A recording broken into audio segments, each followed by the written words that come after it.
சிறப்பு சிந்தனை உரையாக இன்று நமக்கு நினைப்பு பழப்பு கொதிப்பு என்ற தலைப்பிலே தன்னுடைய சிந்தனை உரையை வழங்குவதற்காக ராஜேந்திரன் ஐயா அவர்கள் நம்மோடு இணைந்துள்ளார்கள். ஐயா அவர்கள் பற்றிய சிறு குறிப்பு. ஐயா அவர்கள் நற்சுவை ராஜேந்திர தானானந்தா என்ற இயற்பெயர்களே இருக்கிறார்கள். ஐயா அவர்கள் 15 வருடம் ஆரோக்கிய உணவு முறை, இயற்கை மூலிகை பாரம்பரியம், யோகா மற்றும் வாழ்வியல் முறை சிகிச்சை அருளிக் கொண்டுள்ளார்கள். ராஜபாளையத்திலே அரவிந்த் ஹெர்பல் நிறுவனத்தின் இயற்கை வாழ்வியல் ஆசிரியராக ஆரோக்கிய விழிப்புணர்வு வகுப்புகள், செய்முறை பயிற்சிகள் பல்வேறு மக்களுக்கு அருளிக் கொண்டுள்ளார்கள். இதுல நாங்க கலந்துட்டு அந்த என்ன பயன்பெற்றோம்னா, மண்குளியல், வாழை இலை குளியல், எனிமா பயிற்சி, மௌனம் என்று பல்வேறு, அதாவது நோய்வாய்ப்பட்ட மக்களுக்கு நோயின்றி வாழ்வதற்கு, ஆரோக்கியமாக வாழ்வதற்காகவும், மருந்துகள் துணை இல்லாமல் உணவு முறையிலேயே சரி செய்ய கொள்ளக்கூடியதற்கும், மேலும் பிராணாயாமா யோக பயிற்சிகள் அனைத்தும் சிறப்பாக எங்களுக்கு 3 நாள் நேரடி வகுப்பாக வழங்கினார்கள். மேலும் ஐயா அவர்கள் பள்ளி கல்லூரி மற்றும் பல்வேறு யோக மைய அறக்கட்டளைகளில் தன்னுடைய விழிப்புணர்வு வகுப்புகளை வழங்கி இருக்கிறார்கள். இன்று நமக்கு நினைப்பு பழப்பு கொதிப்பு என்ற தலைப்பிலே தன்னுடைய சிந்தனையை உரையை வழங்குவதற்காக தமிழ் ஆனந்த யோக அருட்தொன்றர்கள் மற்றும் மெய் அன்பர்கள் அனைவரின் சார்பாகவும் ஐயா அவர்களை வாழ்க வளமுடன் என்று வாழ்த்தி வரவேற்கிறோம். வாழ்க வளமுடன், வாழ்க வளமுடன், வாழ்க வளமுடன்.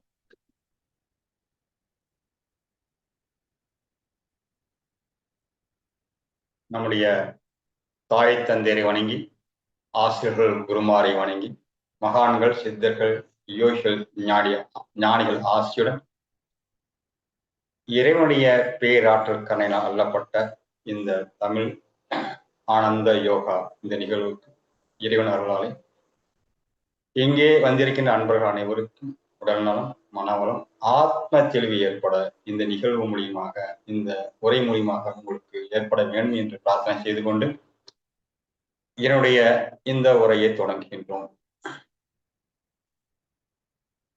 சென்ற வகுப்பிலே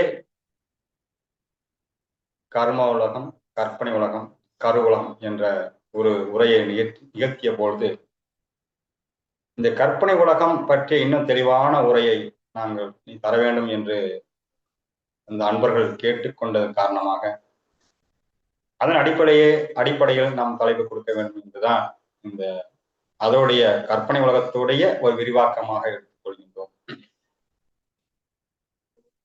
அதன் அடிப்படையில் நினப்பு பொழப்பு கொதிப்பு என்ற ஒரு தலைப்பாக வைத்து உங்களுக்கு விளக்கங்களை கொடுக்க இறைவனை சித்தமாயிருப்பதால் இது நடைபெறுகின்றது.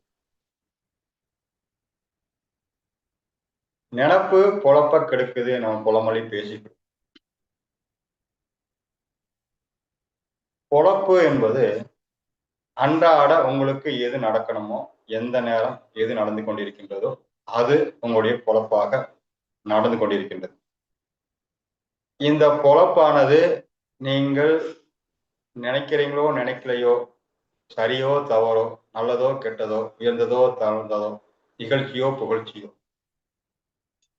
உங்களுக்குன்னு சில விஷயங்கள் காரியங்கள் நடைமுறையிலே நடந்து கொண்டே இருக்கின்றது. அதை நீங்கள் அந்த நிகழ்வுகளில் இருந்து நீங்க எந்த ஒரு மாற்றத்தையும் கொடுக்க முடியாது. ஆனால் இந்த நிகழ்வுகள் பொழப்பு என்பது இந்த நிகழ்வு வச்சுக்கணும்.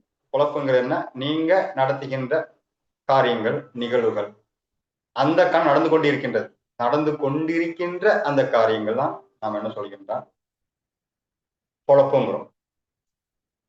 அப்புறம் ஒவ்வொரு கணமும் உங்களுக்கு என்று நீங்கள் ஏதோ ஒன்று உங்களுக்கு நீங்கள் எதிர்கொள்கின்ற விஷயங்கள், உங்களுக்கு வந்து செய்கின்ற விஷயங்கள், அந்தந்த கணம் பொழுதும் உங்களுக்கு பொழப்பு ஒன்று நடந்து ஓடிக்கொண்டே இருக்கின்றது, நிற்காம ஓடிக்கொண்டிருக்கின்றது. இதனால் எந்த விதமான ஒரு பிரச்சனையும் கிடையாது. ஏன்னா பொழப்புல எந்த பிரச்சனையும் கிடையாது. அந்த பொழப்புல நடக்கிற நிகழ்வுல உள்ள நினைப்பு தான் ஒரு பிரச்சனையாகும். இப்ப வாழ்க்கையில நாம் கடந்து வந்திருக்கோம். நம்ம எப்படி கடந்து வந்திருக்கோம்? குழந்தை பருவத்திலிருந்து வாலிப பருவம், அப்புறம் முதுமை, அடுத்து கொஞ்சம் கொஞ்சமா தேயும் பருவம், இப்படியே போயிட்டே இருக்கும். இது எல்லாருக்குமே அவங்கவங்களுக்கு ஒரு பொழப்பானது நடந்து கொண்டே இருக்கின்றது. அந்த பொழப்பு நடக்குது, அனுபவிக்கிறோம், கடந்து போறோம், திருப்பி நடக்குது, அனுபவிக்கிறோம், கடந்து போறோம். இதுல ஏதாவது பிரச்சனைன்னா எதுவுமே பிரச்சனை இருக்காது. நீங்க கடந்து வந்த பாதையில பாருங்க, எதையோ பாருங்க, எல்லாமே ஒவ்வொரு காலகட்டத்துக்கும் சரி, தவறு அப்படிங்க நினைச்சிட்டீங்கன்னா அதுல ஒரு பிரயோஜனம் கிடையாது. ஆனா சரியா நடந்து கொண்டிருக்கின்றது, சரியா நடந்துகிட்டு இருக்கு, சரியா நடந்துகிட்டு இருக்கு, நடக்கும் சரியாக. சரி தவறு பார்க்க கூடாது. சரி தவறு பார்த்தா நினப்புக்கு போயிடும். நல்லது கெட்டது பார்த்தா நினப்புக்கு போயிடும். உயர்வு பார்த்தா நினப்புக்கு போயிடும். அப்ப அந்த நினப்புக்கு போகாம பொழப்பு என்ன நடக்குதோ அதுல மட்டும் உங்க மனம் நீங்கள் முழுமையாக ஈடுபட்டு விட்டால் நினப்புக்கு இங்க வேலை கிடையாது. நினைப்பில்லாமல் அனுபவிக்கின்ற ஒவ்வொரு நிகழ்வும் அதை நீங்க பரிபூர்ணம் அனுபவிக்கிறீங்க. நினைப்போடு அனுபவிச்சீங்கன்னா அது அந்த பொழப்பு உங்களுக்கு பிரயோஜனமற்றதாக, பயனற்றதாக, அது அனுபவத்துக்கு உட்படாத ஒரு விஷயமாக உங்களுக்கு உணரப்படுகின்றது. அப்ப நினைப்பில்லாமல் பொழப்ப பார்க்கணும். அந்த பொழப்பினால் நினப்பு உருவாகக்கூடாது.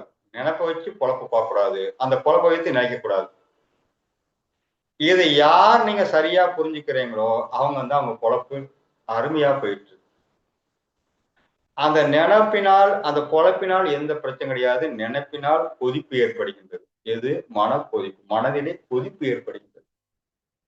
உணர்ச்சி வசப்படுகின்றது. இன்னைக்கு இந்த இரத்த கொதிப்பு உயர்ந்தது, தாழ்ந்த கொதிப்பு, அதாவது உயர் ரத்த அழுத்தம், தாழ்ந்த ரத்த அழுத்தம், இப்படி பல அழுத்தங்கள் பத்தி நான் பேசிக்கிட்டு இருக்கோம். அது இவ்வளவு இருக்கணும், அவ்வளவு இருக்கணும் எல்லாம் பேசிக்கிட்டு. இந்த உடம்பு இயங்குவதற்கு தேவையான ஒரு கொதிப்பு, இந்த நல்லா இயங்குவதற்கு, நமக்கு தேவைக்கு இயங்குவதற்கு, நமக்கு ஏற்படுகின்ற அந்த சூழலுக்கு ஏற்றவாறு, உடம்புக்கு ஏற்றவாறு அந்த கொதிப்பானது இயற்கையிலேயே அது எந்த அளவுக்கு கொதிக்கணுமோ அந்த அளவுக்கு கொதிப்பு இருக்கத்தான் செய்யும். கொதிப்பு இருந்தால் தான் உடல் இயங்க முடியும். கொதிப்பே இல்லை இயங்க முடியாது. ஆனா அந்த கொதிப்பானது அதிகமானாலோ குறைஞ்சாலோ பிரச்சனை ஆகுது. அப்ப டாக்டர் போறோம். டாக்டர் பிபி இருக்கு அப்படி சொல்றாங்க. ப்ளஸ் எவ்வளவு இருக்குன்னு பாக்குறாங்க. ஒண்ணு டெஸ்ட் பண்றாங்க. ஒண்ணு மருந்து கொடுக்குறாங்க. மருந்து கொடுக்குறாங்க. அது குடிக்கிறீங்க. அது கொஞ்சம் குடிச்ச பிறகு அந்த கண்ட்ரோல் பண்ணுது. கண்ட்ரோல் பண்ணுது. ஆனா நிப்பாட்ட முடியுதா? ஆனா திருப்பி ஏறிக்கிடுது. அப்ப கண்ட்ரோல் பண்றாங்க. ஏறிக்கிடுது. நீ என்னதான் கொடுத்தாலும் அது ஏறிக்கிட்டு இருக்கு. ஏன்னா உங்களுடைய பொழப்புல வச்ச நினப்பு மாத்தல. மாத்திரை மூலியமாக நீங்க கொஞ்ச நேரத்துக்கு நிப்பாட்டி வைக்க முடியும். அந்த குறிப்பிட்ட நேரம் வரைக்கும். அப்ப அந்த கெமிக்கலுக்கு நீங்க ஒரு மனதில் ஏற்படுகின்ற ஒரு ரசாயன மாற்றம் அதுக்கு கொதிப்பாகும் போது இந்த மருந்து மாத்திரையில ஒரு ரசாயன மாற்றம் கொடுத்து அந்த உடம்புக்கு மாற்று வழி கொடுக்குறீங்க. அது என்னதான் இருந்தாலும் உடம்புக்கு தேவை இருக்கின்ற பொழுது அதை அதிகப்படுத்திக்கிறது. ஒரு நோய் இருந்தால் அதிகமாகத்தான் இருக்கும். உடம்புல ஏதாவது ஒரு இடத்துல உங்களுக்கு சின்ன சின்ன பிரச்சனைகள் இருந்தா அந்த பிரச்சனை தீர்வதற்கு ஒரு ப்ரெஷர் தேவைப்படுது. அப்போ ஒரு பயந்த சூழ்நிலை வரும்போது, தப்பிக்கிற சூழ்நிலை வரும்போது ஓடணும். அந்த ஓடுற தக்கன கொதிப்பாகணும். அப்ப ஓடும்போது கொதிப்பாகுது. அப்ப எண்ணம், சொல், செயலுக்கு ஏற்றவாறு அதோடைய கொதிப்பு நிலையானது முன்னை பின்னு வருவது இயற்கை.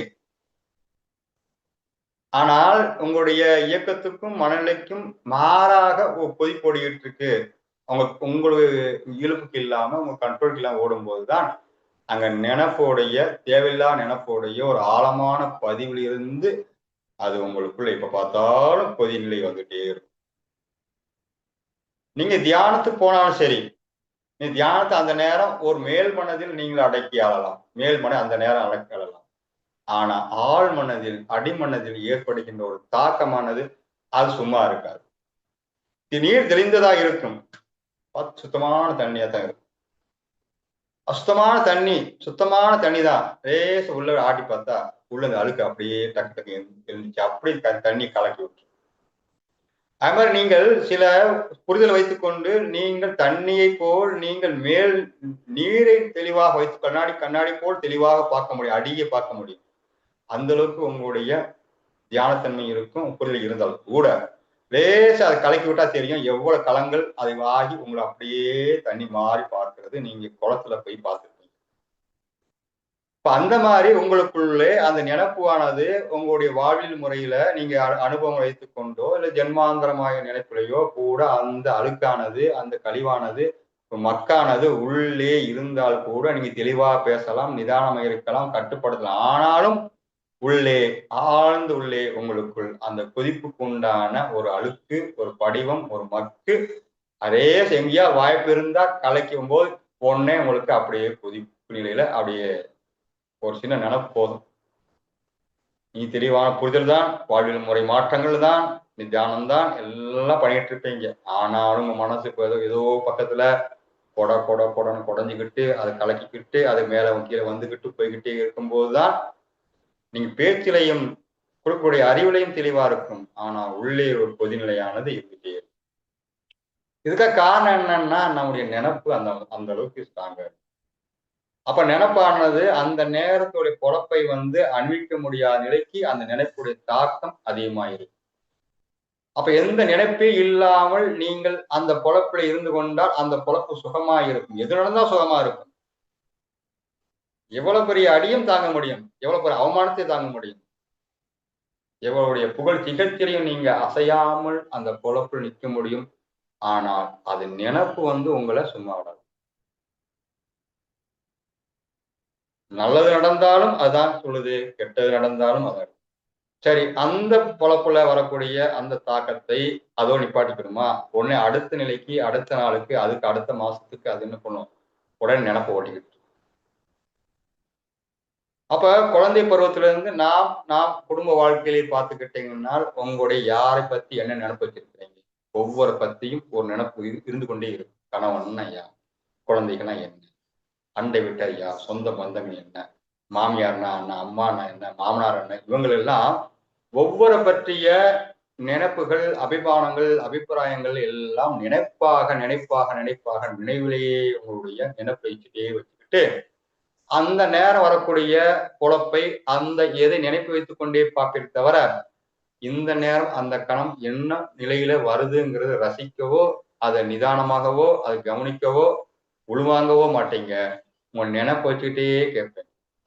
இதுக்கு முன்னாடி அவர் நடந்துகிட்ட வீதம், அவர் நமக்கு கொடுக்கப்பட்ட வாழ்வியல் முறைகள், அவர் கொடுத்த நட்பு உறவுகள் நல்லது கெட்டது எல்லாம் மனசை தேங்கி நிற்கும். அது நினைப்பா நிற்கும். ஆனா இந்த கணம் நீங்க பேசுகின்ற பொழுது அல்லது உறவாடுகின்ற பொழுது அந்த கணம் பார்த்தீங்கன்னா கண்டிப்பா இந்த நினைப்பு அந்த பொழப்புல வரவுடைய உணர்வை மதிக்காது, உணராது, உள்வாங்காது, கொடுக்க முடியாது. இப்ப நீங்க குழந்தையாகட்டும் அல்லது வீட்டுடைய உறவுகளை பார்த்தோம், இல்லைன்னா நீங்க வேலை பார்க்குற இடத்துல பார்த்தாலும் ஒரு மேனேஜர் உங்களை ரொம்ப புகழ்ந்திருப்பாரு, நல்லா ஒர்க் பண்ணி முடிச்சிட்டப்பா, நீ சூப்பர் இதை நடத்திப்போ, இப்படி ஃபாலோ பண்ணுவோம் அப்படின்னு சொல்லிட்ட உடனே அவர் சொல்லக்கூடிய அந்த கொடுக்கக்கூடிய உணர்வானது நினைப்புல போய் அப்படியே பதிஞ்சு அந்த நினைப்புலையே நீங்கள் மரணாக்கும் அதுக்கு நாளும் நீங்க வேலை செய்ய ஆரம்பிச்சிருங்க. அப்ப அந்த நினைப்புலையே நீங்க செய்கின்ற பொழுது ஆனால் அதனுடைய பொழப்பு வேற மாதிரி தான் வரும். நேற்று சரியானது இங்க தப்பா நிற்கும், தப்பானது அங்க சொல்ல வேண்டும், அவர் சொல்றது தப்பா இருப்பாரு, இல்ல நீங்க சொல்றது தப்பாயிரும். போகும்போது அங்க பொழப்பு இப்படி இருக்கும். ஆனா நீங்க நினைப்ப வச்சுட்டு நீங்க பேசுனீங்கன்னா எடுத்தீங்கன்னா அப்படி இந்த காரியம் பொழப்புல சரியா ஒத்து போகாது. அப்ப அந்த பொழப்புல நாம் என்ன செய்ய வேண்டும், எப்படி உணர வேண்டும் என்பதை நாம் விடுபட்டு போவோம். அப்ப நினைப்ப வைத்துக் கொண்டே நீ உலாவிக் கொண்டிருக்கும். அப்ப வீட்லயும் சரி, வீட்டுக்கார் நேத்து நேத்து வரைக்கும் நடந்த விதத்துக்கும் இன்னைக்கு நடக்கிற விதத்துக்கும், நேத்து நடந்த ஒரு விதம், இன்னைக்கு நடக்கிற விதம், நாளைக்கு நடக்கிற விதத்தை பார்த்தீங்கன்னா அங்கேயும் அப்படித்தான் இருக்கும். நேத்து வச்சு இன்னைக்கு நீங்க நடத்த முடியாது, இன்னைக்கு வச்சு நாளைக்கு நீங்க கொண்டு போக முடியாது. நினைப்புல உட்கார்ந்துட்டேன். ஆனா நினைப்பே இல்லாமல் நீங்கள் இருந்தீங்கன்னா அந்த காரியத்தை அந்த சமயோக புத்தி அப்படிங்கிற ஒரு வேலை பார்க்கும். நினப்புல புத்தி வேலை பார்க்காது. நினப்பு இல்லாம இருக்கும்போது சமயோகித புத்தி அப்படின்னு ஒண்ணு இருக்கு. சொல்லுவாங்க, ச்சே சமயோகித புத்தியில நம்ம பயன்படுத்துவீங்க. அதை யோசிச்சிருக்க மாட்டீங்க. அந்த அது வந்து அந்த நடந்த என்ன பண்ணணும் யோசிச்சிருக்க மாட்டீங்க. நடந்த என்ன பண்ணணும் யோசிச்சிருக்க மாட்டீங்க. ஆனா புதுசா ஒண்ணு செஞ்சு அந்த காரியத்திலிருந்து நீங்க நல்லது பண்ணியிருப்பீங்க, தப்பிச்சிருப்பீங்க, சரியா நடந்திருக்கும். எவ்வளவோ காரியம் பார்த்திருப்பீங்க. அத பத்தி எந்த நினைப்பும் இருந்திருக்காது. ஆனால் அந்த காரியம் சரியா அதுதான் சமயோகித புத்தி. அப்ப நினைப்பில்லாம இடத்தில் சமயோகித புத்தி நல்லபடியா வேலைக்கும். நினைப்போடு இருக்கும்போது சமயோகித புத்தி வராது. ஒருத்தன் வேலைக்கு போறான், இன்டர்வியூ போகணும், படிச்சு முடிச்சாச்சு, வேலைக்கு தேர்ந்தெடுத்தாச்சு, அங்க இன்டர்வியூ கூப்பிட்டாச்சு. உடனே அந்த இன்டர்வியூல போறதுக்கு முன்னாடியே ப்ரிப்பேர் பண்ணுவான். அவன் நினைப்ப வச்சுக்கிட்டு. படிச்ச விஷயங்கள் பல நெட்ல சர்ச் பண்ணி பார்த்து எல்லாம் நினைப்ப வச்சே படிச்சு படிச்சு அது எல்லாம் தள்ளி ஏற்றி போவான். போற வரைக்கும் அந்த கதவு திறக்கிற வரைக்கும் கூப்பிடுற வரைக்கும் அந்த நினைப்பிலேயே இருப்பார். அப்ப அவர் என்ன கேள்வி கேட்டா என்ன பதில் சொல்லணும், இந்த கேள்வி கேட்டா இந்த பதில் சொல்லணும், இந்த கேள்வி இந்த பதில் சொல்லணும், இப்படி 1000 நினைப்புல போவார். ஆனா உள்ள போன உடனே அந்த இன்டர்வியூல அந்த அதிகாரி கேட்கிற கேள்வி பார்த்தீங்கன்னா, இவன் நினைப்புக்கும் அந்த பொழப்பு அந்த நடக்கிற கேள்விக்கும் சம்மந்தமே இருக்காது. இப்ப சம்மந்தமில்லா கேள்வியா இருக்கின்ற பொழுது, அவன் புத்தியில எங்க நினைப்பு இருக்கும்? அவன் படிச்ச நினைப்புலயே அங்க என்ன ஆகுது? வச்சு அந்த மனதில் வச்சு பார்ப்பாப்புல. அந்த கேள்விக்கு உண்டான பதிலை தேடாது. இவன் நினைப்புல உள்ள ஏதாவது பதில் இருக்கா தேடும். அப்போ உழப்புவாப்புல. எதையா சொல்லி உழப்பிட்டு இருப்பான். இது நம்முடைய அனுபவத்துல பார்க்கலாம். இப்படியே ஒரு சிறிய புதிய காரியங்கள் எங்கேயோ போறீங்க, புதிய இடத்துக்கு போறீங்க, அங்கேயோ இதை கேட்கணும், வைக்கணும், அதை செய்யணும்னா நினைப்பு வச்சுட்டே போனீங்கன்னா, அங்கே வரும்போது அந்த நினைப்பு அவர் பொழப்பு அந்த நேரம் அந்த பொழப்பிற்கும் அந்த நினைப்புக்கும் சம்பந்தம் இல்லாம நடக்கின்ற பொழுது, நினைப்பை வைத்துக்கொண்டே நீங்கள் அனுப்புவீங்க தவிர, அந்த நேரம் பொழப்புக்கு நீங்க வழி தர மாட்டீங்க. அப்ப எந்த நினைப்பு இல்லாம போகும்போது ஒருத்தன் இன்டர்வியூ போறான், பெருசா எடுத்துக்கல, நினைச்சுக்கல. நம்ம தெரிஞ்சா சொல்ல போறோம், தெரியாத விட்டு போறோம், இல்ல இல்லைன்னு சொல்ல போறோம், அவ்வளவுதானே அப்படின்னு சொல்லி ஒரு இயல்பா போறக்கூடிய மனநிலைக்கும், நினப்போட போற மனநிலைக்கும் எவ்வளவு வித்தியாசம் இருக்கு தெரியுமா? இப்போ போகும்போதே பிரஷர் இருக்கும், வேர்வை இருக்கும், எல்லாம் நடக்கும். நீங்க பார்த்திருப்பீங்க. ஒரு ஹாஸ்பிட்டல்ல ஒரு உடம்பு சரியில்லை, திடீர்னு ஒரு ஹார்ட்ல ஏதோ ஒரு வலியமா இருக்கு. லேசு வலிச்ச உடனே லேசு குத்துன உடனே டக்குன்னு சொல்லி உன் நினைப்பு என்ன செய்யும்? என்ன செய்யும்? அப்படியே யோசிக்கும். இது ஹார்ட் அட்டாக்கா? இது ஹார்ட்டோடைய ஆரம்பமா? நமக்கு ஹார்ட் பிரச்சனை இருக்கா? அடப்பு இருக்கா? இதெல்லாம் எங்கேயும் படிச்சிருப்பீங்க, கேள்விப்பட்டிருப்பீங்க, இந்த உலகத்தை பார்த்திருப்பீங்க. உடனே அது ஒண்ணு சின்ன ஓடி. ஆனா அங்க என்ன பிரச்சனை இருக்குன்னு யோசிக்காது. அந்த நீ பொழப்புல ஒண்ணும் தெரியாது. ஆனா நெனப்பு வந்து என்ன ஆயிரும்? கொதிப்பாயிக்கிட்டே இருக்கும். இப்ப பார்த்தாலும் அந்த பிரஷர் கொதிப்பு இருந்துட்டே இருக்கும். வயித்து வலிக்கு, இங்க பிடிக்க, முதுகு பிடிக்க, அதுங்க பிடிக்குன்னா, உடனே அந்த நெனப்புல ஓடி, அது ஒரு நோய் உருவாகி அந்த நெனப்பையே உள்ள கொடுத்துரும். சரி டாக்டர் போறாரு. டாக்டர் சொன்ன உடனே ஒண்ணுமில்ல வாய்வு சொன்னா கூட, சரி முழும நம்பணும்ல. டாக்டர் சொல்லிட்டாரு, ஒண்ணுமில்லைங்க. சாதாரண வாய்வு தான். நீங்களாம் இருங்க ரிலாக்ஸ் ஆகுங்க. அப்ப இருக்காது. இந்த டாக்டர் நல்ல டாக்டரா? சரியா பார்த்துப்பாரா? இன்னொரு டெஸ்ட். இப்படி நம்ம சந்திக்க எவ்வளவோ விஷயம் பார்த்துருக்கோம். எனக்கு தெரிஞ்ச பொண்ணு இருக்கு. எப்பயும் என்கிட்டயே கேட்கும். டாக்டரே போகும். யூடியூப்ப பார்க்கும். 3யும் கேட்கும். இந்த 3க்கும் சம்மந்தம் இல்லாம பதில் சொல்லிடும். அப்ப என்னதான் சொன்னாலும் ஆஸ்பத்திரி போகணும். அங்க பிரஷர் பார்க்கணும். டாக்டர் குடுப்பாரு. அதை சாப்பிடணும். அப்பயும் வந்து கேட்காத மனசு என்கிட்ட கேட்பாங்க. அப்ப என்கிட்ட ஒரு பதில் வரும். அங்கேயும் பார்ப்பாங்க. அது கொஞ்ச நேரம் கழிச்சு அங்கேயும் போவாங்க. ஏன்னா, அது வந்து அவங்க இல்ல. அவங்க நெனப்பு சும்மா இருக்க விடாது. டாக்டர் போகும், என்கிட்ட கேட்கும். நான் டாக்டர் போக வேண்டியதில்ல. ஒண்ணும் செய்ய வேண்டிய அவசியம் இல்ல. சும்மா இரு, சும்மா இரு நான் சொல்லிட்டேன். அங்க போய் பார்த்து, பார்த்து அங்க சும்மா இருக்க சொல்றாங்க. சும்மா இருந்தா ஒண்ணும் இல்ல போயிட்டு வராங்க. ஒண்ணும் இல்ல போயிட்டு வந்து கூட சும்மா இருக்க தெரியாது. அந்த நெனப்பு விடாது. ஏன்னா, வாழ்க்கை மேல ஒரு நெனப்பு, பயம், இந்த ஆசை, அந்த சூழல்கள்லாம் ஒரு நெனப்ப வச்சுக்கிட்டே இருக்கும். அப்ப எப்ப பார்த்தாலும் நெனப்புலயே இருந்தா, அந்த உடம்பு கொதிப்பு இல்லாம என்ன பண்ணும்? ஒரு பிரஷர் உருவாகத்தான் செய்யும். அது எப்ப பார்த்தாலும் கொதிப்போட இருக்கிறது தான் வாழ்க்கையா? அப்ப உணர்ச்சி வசப்பட்ட நிலையில அந்த உணர்வு இல்லாமல் உணர்ச்சி வசப்பட்ட நினைப்பிலே போய் சிக்கிக்கிட்டு அது ரிலாக்ஸ் இருக்கவே விரும்பாது. ஒரு ஆரோக்கிய வாழ்க்கையே இடம் கொடுக்காது உங்க நினைப்பு. அப்ப எந்த சூழலையும் நீங்கள் முழுமையாக இருந்தால் அதை நல்லா அனுபவித்துவீங்க. அது ஒன்று பிரச்சனையும் கிடையாது. உதாரணத்துக்கு இன்னைக்கு நம்ம எவ்வளவு பேர் செக்கப் போயிடுறாங்க. இப்ப மாஸ்டர் செக்கப் சொல்லி ஒரு செக்கப் பார்த்துக்கிறாங்க. இந்த உடம்புல பாத்தீங்கன்னா ஒரு 30% ஏதோ வகையில நமக்கு எல்லாருக்குமே ஒரு நிலை, ஒரு அடப்பு, இடப்பு, ஒரு குறைபாடு, குற்றம், குறை இருக்கத்தான் செய்யும். அது உடம்பு தன்னைத்தானே சரி பண்ணிட்டே இருக்கும். சரி பண்ண முயற்சி பண்ணிட்டே இருக்கும். அது பெரிய பாதிப்பு இருக்காது. ஆனால் அங்க போய் செக்அப் பண்ண உடனே அந்த இத்தனை பிளாக் இருக்கு, அது இருக்கு, எல்லாம் இதான் நடந்துட்டு இருக்கு. நான் நேற்று வரை கூட அதை கைப்பற்றாரு. அப்ப அது பிளாக் இருந்தா கூட ஒண்ணும் பண்ணாது. ஆனா நினப்பு வச்சு பாத்தீங்க உங்களுக்கு எடுத்துரும். அந்த பிளாக்கை கூட்டிடும். அந்த ப்ரெஷர் கொடுப்பீங்க. அப்ப இருக்கு நம்புவீங்க. எது ஆகுமா நினைப்பீங்க. இது ஆனா இதான் என்ன பண்ண கேட்பீங்க. அப்ப இந்த மருத்துவம் அந்த மருத்துவம் கேட்பீங்க. அது ஒண்ணு சொல்லும், இது ஒண்ணு சொல்லும். அந்த சொல்லலாம் வச்சுக்கிட்டு நினப்பு போட்டிட்டு அந்த நினப்போட தொடர்பு பார்த்து அந்த மருத்துவமும் ஒரு ஆங்கில மருத்துவத்தையும் முழுமையா இருந்து ஈடுபட முடியாது. அதை விட்டு இந்த பக்கம் வந்து முழுமையா ஈடுபட முடியாது. அதையே மிக்ஸ் பண்ணிட்டு இருப்பீங்க. மிக்ஸ் பண்ணியும் நீங்க தெளிவான ஒரு நிலைக்கு வர மாட்டீங்க. அந்த நினைப்பு எடுத்துட்டே இருக்கும். அந்த வந்துருச்சா அப்ப அதை போய் நினைப்பு இல்ல. வந்தா என்ன பண்ணணும், என்ன முயற்சி எடுக்கணும், என்ன பண்ணணும், அது தெரிஞ்சுக்க வேண்டியது, பின்பற்ற வேண்டியது, அதை நினைப்பு வைக்க வேண்டியதே இல்லை. அதை பற்றி எந்த வித அறிவும் தேவையில்லை. அப்ப ஒரு ஒரு ஆள் நம்புறோம், அப்படி நம்புங்க, அப்படியே கடைபிடிங்க, சொல்ல கேட்டே வாங்க. நீ நினைப்பு இல்லாம பாருங்க. இந்த இது எடுத்த சரியா வந்துருமா, எத்தனை நாள்ல சரியாகும் கேட்பாங்க. நான் ஏதாவது மருத்துவம் சொன்னோம்னா அடுத்த செகண்ட் கேள்வி எத்தனை நாளைக்கு, 3 நாளா, 1 வாரம், 1 மாசம். அந்த கேள்வி கேட்ட அன்னைக்கு அது அந்த மருத்துவம் எடுக்க மாட்டாங்க அர்த்தம். அப்ப இப்ப செய்யணும். இப்ப நிகழ்காலம் இந்த பொழப்பு நான் இதுதான் பொழப்பு எனக்கு இப்ப நட செய்யணும் அவ்வளவுதான்.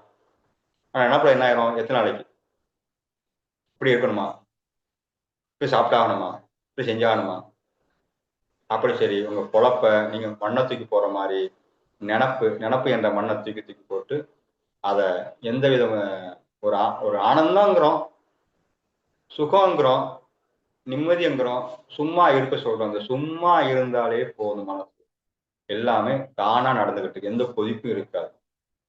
இப்போ கொதிப்பு இருக்க அதை கூட்ட நினப்பு கூட்ட கொதிப்பு கூட நினப்பு கூடுது. அப்ப பொழப்பு கெட்டு போகுது. இப்ப வாழ்க்கை கொதிப்பு இல்லாமல் இதமாக சுகமாக எந்த இதா இருந்துட்டு போகுது உடம்புல. அது இருக்கட்டும், ஒண்ணும் பண்ணாது. சும்மா இருந்தா போதும். அது நினப்பு இல்லாம இருந்தா போதும். அந்த உடம்பு தன்னை தானாக சரி செய்து கொள்கின்ற ஒரு நிலை இருக்கின்றது. இது உணர்ந்தா போதும், அதை நம்பினா போதும். உங்க உயிராற்றல் அவ்வளவு ஆற்றல் இருந்தது, அறிவுபூர்வமானது.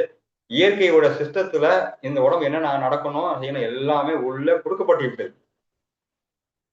நீங்கள் எந்த நினைப்பில்லாமல் அந்த பொழப்புள்ள நீங்க ஒத்துழைத்தால் போதும். நினைப்பில்லாமல் ஒத்துழைத்தா போதும். அந்த பொழப்பு தானா சுகமா இருக்கும். எந்த நிலையிலும் சுகமா தான் இருக்கும். அது கொதிப்பு கொடுக்காது. அந்த கொதிப்பு கொடுக்கின்ற போதுதான் உடல்நிலை மாற்றங்கள் நிகழ்கின்றன. அது ஹார்மோன் இம்பேலன்ஸ் கொடுக்குது. அந்த நினைப்பான மனதில் ஏற்பட்டு அந்த சக்கரனுடைய இயக்கத்துல ஒரு அழுத்தம் கொடுக்கப்பட்டு அந்த ஹார்மோன் இம்பேலன்ஸ் ஆகி அது எந்த உறுப்புல தாக்கணுமோ அதுக்குள்ள கெமிக்கல் ரியாக்ஷன் கொடுக்கும்போது அந்த உறுப்புகள் பாதிக்கப்பட்டு உங்க கொதிப்பு உங்க குழப்ப கெடுத்து நினைப்பிலேயே உங்களை வாழ வைக்க தவிர அது ஆனந்தமா அந்த யோக நிலையில இருந்துகிட்டு அதை அணிவிக்கவே விடாது. அப்போ உடல் பற்றிய நீங்கள் சிந்தனை இல்லாம இருந்தாலே ஆட்டோமேட்டிக்கா உங்களுக்கு அந்த உடம்பு உங்களுக்கு சரிப்படுத்திக்கணும். ஏன்னா நம்மளை விட இந்த உடம்புக்கு அறிவு ஜாஸ்தி. ஏன்னா இது இறைவன் கொடுத்த அறிவு, இறைவன் கொடுத்த சிஸ்டம், இறைவன் கொடுத்த ஃபார்முலா. அப்ப என்ன பண்ணணும், அது இறைவன் இது நடந்தா இது நடக்கணும், இது நடந்தா இது நடக்கணும்னு சொல்லி எல்லாம் உடம்பு கொடுத்துருக்கு.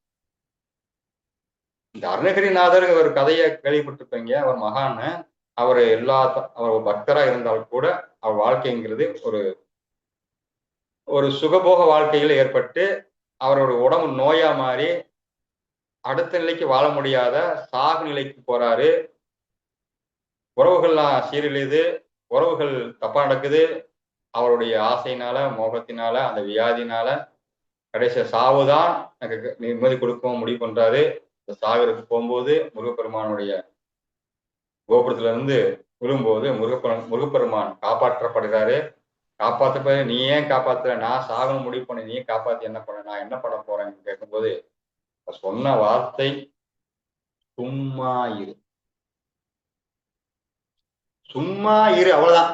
ஒண்ணுமே அவருக்கு யோகத்தை பத்தி, 4 யோகங்களை பத்தியோ, சாஸ்திரங்கள் பத்தியோ, வேதங்கள் பத்தியோ, உடம்புடைய சிஸ்டத்தை பத்தியோ, கர்மா பத்தியோ எதையுமே அவர் ஒரு உபதேசமா கொடுக்கல. ஒரே உபதேசம், சும்மா இரு. உன் பொழப்புல சும்மா இரு, உன் பொழப்பு நல்லா இருக்கும், அவ்வளவுதான். அவ சும்மா இருனா என்ன? சும்மா இருனா என்ன? சும்மா இரு, சும்மா இரு, சும்மா இரு, சும்மா சும்மா சும்மா சும்மாவே அதை அந்த வார்த்தைக்கே மதிப்பு கொடுக்குறாரு, யோசிக்கிறாரு. அப்ப சும்மா இரு, யோசிக்காது, சும்மா இரு, யோசிக்காது, சும்மா இரு, யோசிக்காது, நினைக்காது, நினைக்காது, நினைக்காது. அப்படியே இருக்க அவருடைய உடம்புல உள்ள எல்லா விதமான இப்ப பண்ணது, முன்னாடி பண்ணது, ஜென்மா அந்த தொடர்ல இருக்கிற எல்லா நிலைகளில் இருந்தும் அவர் விடுபட்டு ஒரு ஆரோக்கிய உடம்பு மாறி, உடம்பு சுத்தியாகி, மனசு சித்தியாகி, புத்தி தெளிவாகி, ஆத்ம உணர்வோட அவர் லயப்பட்டு அதுவே வெளிப்பட்டும் போது ஞானியாகவே இருக்கிறார். ஒரு சும்மா எந்த அறிவும் கிடையாது, புரிதலும் கிடையாது, எதுவும் கிடையாது, சும்மா இருக்கிறது.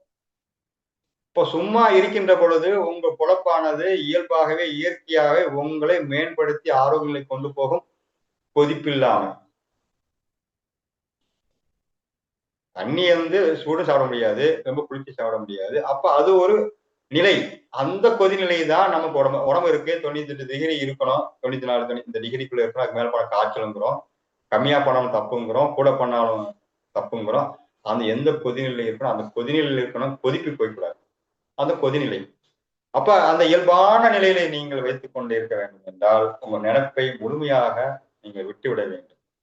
இதற்குத்தான் மனோநாசம், மன நிகிரகம், மனக்கட்டுப்பாடு, இப்படி அந்த எல்லா யோக முறைகளும் நினப்பை விடுவத்தான் கத்துக் கொடுக்கின்ற தவிர ஒண்ணுமே கத்துக் கொடுக்கும். என்ன செய்ய வைக்குது? எல்லா யோக முறையும், தத்துவங்களும், வேதங்களும், பயிற்சிகளும் என்ன பண்ணுது? உங்க நினப்புக்கு உட்படாம, நினப்புக்கு எந்திக்காம, நினப்பை விட்டுடு அப்படிங்கிற ஒரு நிலைக்குத்தான், மனதை அடக்கின்ற, கையாளுகின்ற நிலைக்குத்தான் நம்ம யோக முறைகளை நம்ம பயிற்சி பண்ணிக்கிட்டு. அப்ப வாழ்க்கையிலே நீங்கள் குடும்ப வாழ்க்கையில எந்த வாழ்க்கை வாழ்ந்தாலும் சரி, நீங்க தியானம் பண்றீங்க, சமாதி போறீங்க, சமாதி நிலை கடைபிடிக்கிறீங்க, என்னென்ன பயிற்சி பண்ணுங்க. நீங்கள் அந்த கணம், அந்த சனம் எந்த நினைப்பில்லாமல் வாழ்கின்ற ஒரு முறையை மட்டும் கற்றுக்கொங்கள். அதுவே சகஜமாக இருக்கட்டும், அதுவே சமாதியாகட்டும். இந்த சகஜநிலை சமாதி என்று ஒரு சமநிலைக்கு நீங்க வந்துடுவீங்க ஆட்டோமேட்டிக். அப்ப குடும்ப உறவுகள், அண்டை வீட்டார்கள், சமுதாயம், இந்த உலக விஷயங்கள்ல நீங்க ஈடுபாட்டோட இருக்கிறீங்க. அதுல இயங்க வேண்டியது இருக்கு. அது காலத்தை நாம் கடக்க வேண்டி இருக்கு. இன்னும் எவ்வளவு காலங்கள் வாழ வேண்டி இருக்கு. அதெல்லாம் நல்லாதான் போகும், நல்லாதான் இருக்கும், கரெக்டா தான் இருக்கு, சரியா தான் இருக்கு. ஆனால் நினைப்பில்லாமல் வாழ முடியுமா? இதைத்தான் நம்ம பகவத்கீதை சொல்லுது.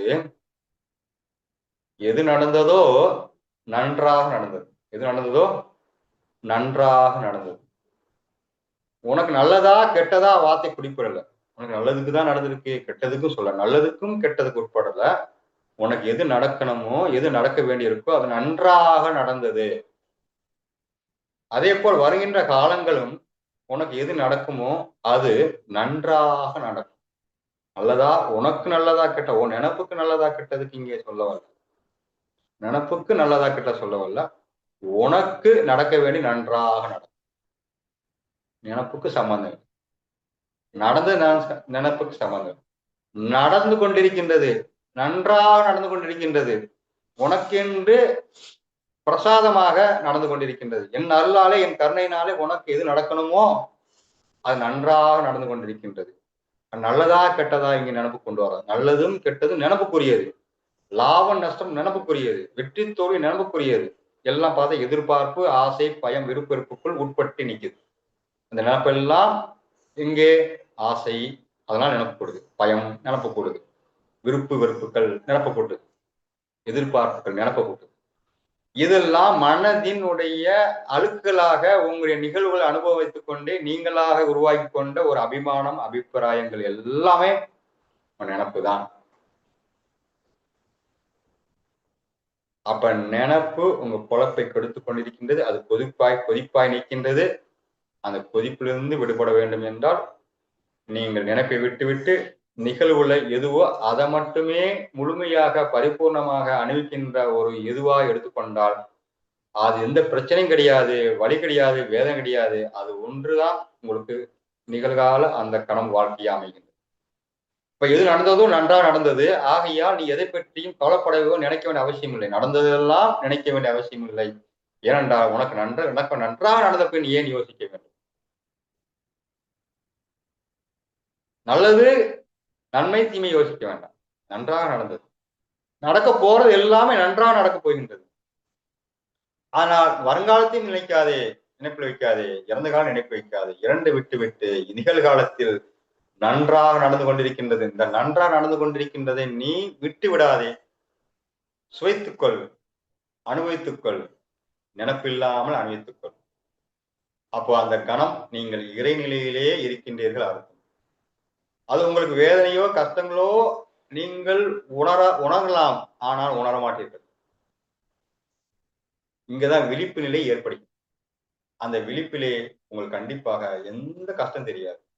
விழிப்பில்லாமல் அணிவிக்கும் போதுதான், அந்த நிலப்போடு அணிவிக்கும் போதுதான் அறியாமை என்றும் அகங்காரம் என்றும் ஆணவம் என்றும் இதெல்லாம் உங்களுக்குள்ள உள்ள போயிட்டு அந்த நினைப்பிலேயே வாழ்றீங்க.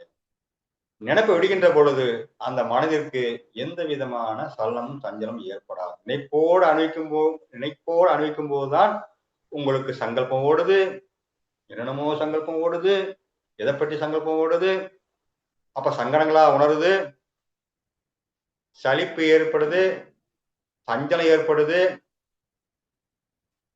சந்தேகங்கள் உருவாகிட்டே இருக்கு.